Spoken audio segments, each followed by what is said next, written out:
자, 이재명의 지금 이 여러 의혹들이 이재명이 천하에 날고 기는 능력을 가졌다 하더라도 차곡차곡 이 사법적 결과를 맞이할 가능성이 크다고 보고 있습니다. 제 개인적으로는요. 이재명이 경기지사 때 선거법 위반 의혹과 관련해서 결국 빠져나갔지만 그때는 대통령이 문재인이었어요. 지금은 이재명과 이 척진 사이, 이재명과 한국에서 가장 먼 위치에 있는 사람이 대통령이에요. 자, 여기에서 이재명이 김문기 같은 문제나 국토부의 협박 같은 발언에 대해서 계속 유지해 나가는 것은 그건 무모한 일이라고 보고 있습니다.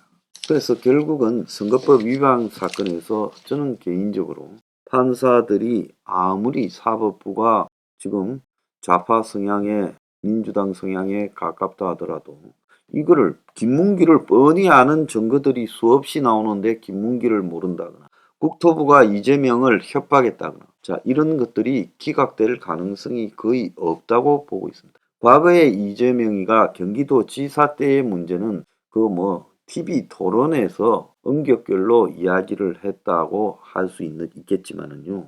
이번에는 그런 게 아니라 이재명이가 국감에 나와서 그런 발언을 했고 또 본인 스스로가 이 언론에 유튜브에 나가서 그런 발언을 했습니다. 그래서 당시 이 TV 토론에서 갑자기 그렇게 말실수를 한 그런 차원이 아니라는 거죠.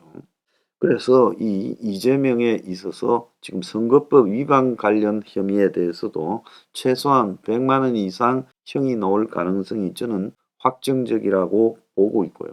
그 외에 나머지 이재명의 의혹도 지금 추가적으로 실형이 나올 가능성이 크다고 보고 있습니다. 특히 조폭들과 얽혀 있는 이 변호사비 대납 관련해서 이 조폭이라는 것이 기본적으로 어리가 없이 자기 돈을 지키는데 몰두하는 집단인데 이재명이 이들 관계에서 얽혀 있는 변호사비 대납에서 제가 볼 때는 빠져나갈 가능성이 별로 없을 수 있다. 지금 어제도 김성태라고 태국에 도망간 전 회장 실세 조폭 출신의 오른팔 격인 인물이 인터폴에 수배됐다가 자진 귀국해서 검찰에 지금 조사를 받았죠. 그래서 이것이 다 쌍방울이 이재명 측과 연결되었을 가능성이 높은 전환 사채 발행 그런 부분에서 지금 관련되는 부분입니다. 그래서 이 사람을 불러다가 비정상적인 자금 흐름에 대해서 물었어요. 자, 그리고 더 나아가서요. 그 사람들, 측근들이 어제 검찰 조사받은 사람들 말고 그 측근이라고 하는 사람들이 채무자를 폭행하고 자, 그렇게 녹취된 내용을 보면 이게 조폭이지. 연장 갖고 오라, 연장. 사무실로 연장 갖고 오라 그래라. 이 연장이라는 게 뭡니까? 뭘 자를 때 쓰는 거 아닙니까? 그래서 이자들이 기업가가 아니라 여전히 기업가의 모습을 띠고 있는 조폭들이라는 것은 세상이 다 아는 거예요.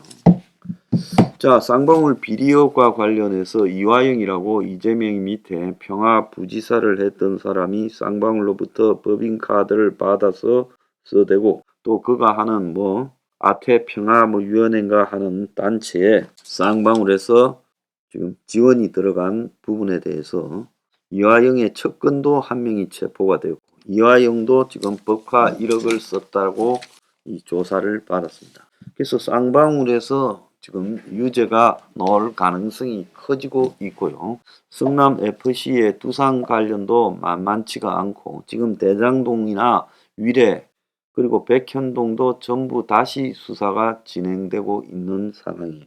자, 이재명 입장으로서는 이제 기대할 수 있는 것은 이 모든 사건들이 검찰의 그 송치로부터 이제 재판에 회부될 거고 검찰이 혐의가 있다고 여러 건을 재판에 올릴 거고 그 재판이 1심, 2심에서는 유죄가 날 가능성이 매우 크다는 겁니다. 자, 그러면 이재명이 기대하는 것은 마지막에 대법원에 가게 되고 대법원은 이재명이라는 야당 대표 전 대선 후보의 위치를 고려해서 이걸 전원 합의부에 돌려서 판결할 가능성이 크다는 거죠. 자, 그래서 이제 대법관들의 지금 이 대법관들의 앞으로 거취를 보면 김쟁이라는 사람이 올 9월에 종료되고 내년 7월에는 조재현, 박정화 이 두 사람이 마치고 2024년 1월에는 안철상, 민유숙 이 두 사람이 마쳐요. 그러니까 2024년 총선 전에 대법관 5명이 지금 바뀌게 되고 그리고 8월에 2024년 총선이 끝난 8월에 김선수, 이동원, 노정희 3명, 12월에 김상환 대법관이 물러나고 그래서 노태익, 이홍구 대법관은 2026년에 끝난다는 거예요. 그래서 지난해 임명된 천대엽 대법관은 2027년 윤석열 임기 만료 직전에 끝난다는 거예요. 그래서 윤석열 임기 중에 대법관 13명 그리고 헌법재판관 전원이 교체된다고 알려지고 있습니다. 그래서 대법관 임명은 대통령의 힘이 가장 중요한데요. 김명수가 2023년 9월까지 대법원장이요. 그래서 여소야대 국면이 2024년 5월까지 진행이 되니까 지금 대법관 임명을 위해서는 이제 야당하고의 관계도 지금 중요한데요. 이재명이가 노리는 거는 지금 대법원에 갔을 때 전원 합의부에서 자신을 봐주지 않을까 하는 부분이라. 그래서 이재명은 최대한 시간을 끌고 그래서 지금 이제 기소가 앞으로 한 두세 달 안에 대부분의 사건이 기소가 될 거라고 봅니다. 그럼 이재명에게 걸려있는 한 7개쯤 될 걸로 보이는 사건에 지금 재판이요.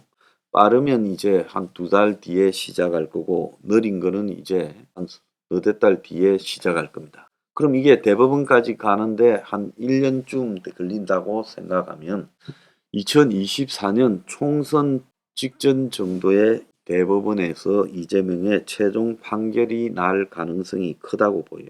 이재명은 이 시간과의 싸움을 계산하고 있는 걸로 보입니다. 그래서 이재명이 이 시간과의 싸움에서 윤석열 정권이 어느 시점에서 지지율 관리를 하지 못하고 거의 붕괴되거나 아니면 뭐 20% 미만으로 지지율이 빠져버리는 사태가 오게 되면 자신과 정치적 합의를 도모하고 그리고 자신의 정치적 이 활로부터 차질날 거다. 그럴 때는 야당하고 합의하는 행태를 거칠 것이다. 그때 자신의 이 빠져나갈 구멍이 생긴다.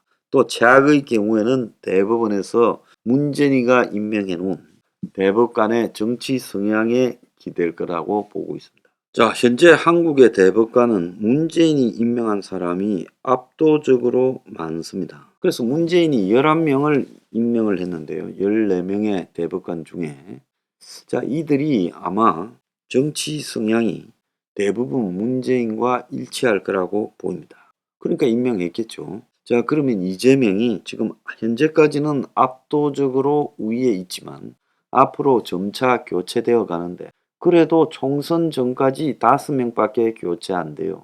그래서 총선 때까지는 결국은 이재명이 대법원에 가서 판결받을 가능성이 높은 시점에는 좌파 성향 대법관들이 우위에 있다. 이재명이 기댈 거는 딱 그거 하나라고 보고 있습니다. 자, 그래서 이재명에 대한 검찰의 이 공소장이 완벽하게 이루어져야 이재명이 대법원에 가서 어지간하면 빠져나오려고 시도를 할 건데 그걸 막을 수 있다는 겁니다. 자, 그래서 이재명의 변호사비 대납 사건이 그건 굉장히 사법적으로 지금 문제가 있는 인물인 거죠. 그러지 않습니까? 그래서 공직에 있는 사람이 변호사비를 대납해 했다. 사기업에. 자, 이런 부분과 관련해서 이재명의 지금 목숨을 지고 있는 것은 쌍방울 사건 아니냐. 그리고 또 이재명의 지금 정치 지속과 관련되어서 피선거권 제한이 선거법 위반 사건에서 김문기하고 이 국토부 협박을 받았다는 건에서 나올 가능성이 매우 높다고 보고 있습니다. 그래서 이재명이 지금 겉으로 자신하지만은 선거법 관련해서 100만 원 이상이 나와서 피선거권이 제한되고 또 더 나아가서 이재명이 434억에 이르는 대선 비용을 갖다가 토해내야 될 사태가 벌어졌을 때 그때도 민주당이 이재명 앞에 일사불란하게 설 거냐. 자, 5선 야당 중진인 이상민 민주당 의원은 이재명을 향한 동시다각적 수사가 이루어지고 있는 상황에서 무조건 당 대표에 대한 방패막이가 되겠다 이렇게 생각하지는 않는다며 이재명의 사법 리스크가 현실화될 경우 당은 걷잡을 수 없는 소용돌이에 휘말릴 것이다. 부당한 수사권의 오남용이 당 대표에게 취해지지 않도록 안전병 역할을 하지만 무조건 당 대표에 대해 방패막이가 되겠다. 당과 이재명의 혼연일체다. 이렇게는 생각하지 않는다면서 이재명의 사법 리스크가 당 전체에 그대로 확산될 우려가 있고 플랜 B가 필요하다라며 그래서 어떤 대책이 있어야 된다라는 생각을 모두 마음속에 갖고 있다. 그리고 이재명의 개딸 등이 당의 주인처럼 행세하는 것도 옳지 않다고 이야기를 하고 있습니다.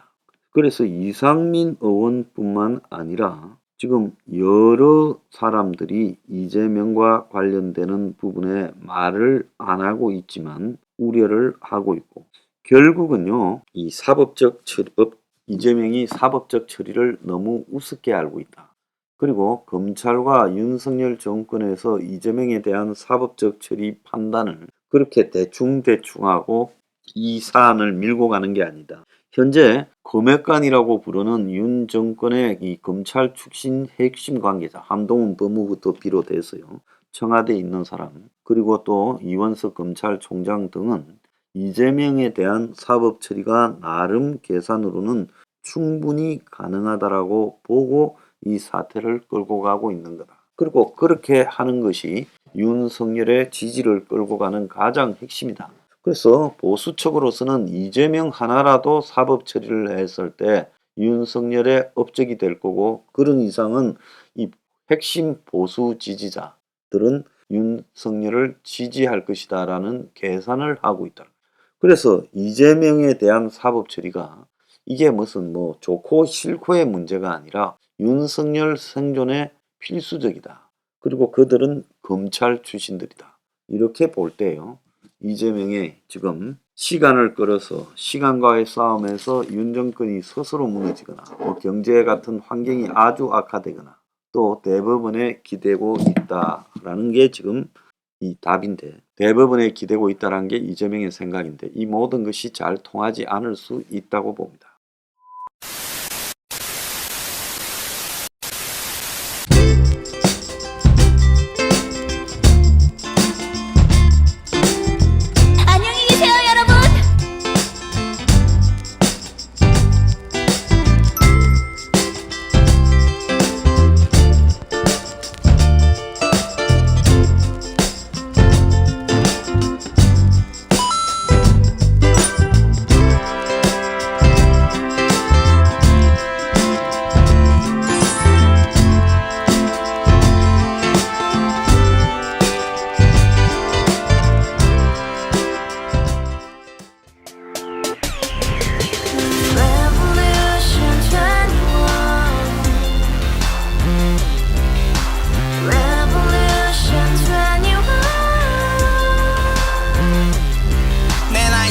월세 30 코인빚만 300 서울에 온지 벌써 10년 아둥바둥 버텼지만 여전히 난 반지 하에 제왕 곰팡이 연문제약 내비랭 깡통 망통 완전히 폭망 90원 창문만큼 작아진 내 꿈 연애 결혼 내 집 모든 게 헛꿈 1년 전 떠난 여친 울며 말했지 같이 써봤자 평생 가본 게 꼭꼭꼭하지 가바후스 700 나도 소유주 가바후스 700 나의 소유주 택시기사 우라부지 마트캐셔 우라무늬 우리 집안 다 털어봤자 후줄 그래 개선민 내 미래 거기서 팍 끝난 거지 팍 더 이상 노력 따윈 괴물이 스펙 찾아 싼말리 비오는 날 알바 잘려 맨날 학원 날 개쳐 발려 밤비 내리는 양화대교 홀로 걷고 있을 때 현수막에 아로 새겨진 평당 700짜리 아파트 다같이 소리 질러 혁명 21 가바후스 700 나도 소유주 가바후스 700 나의 소유주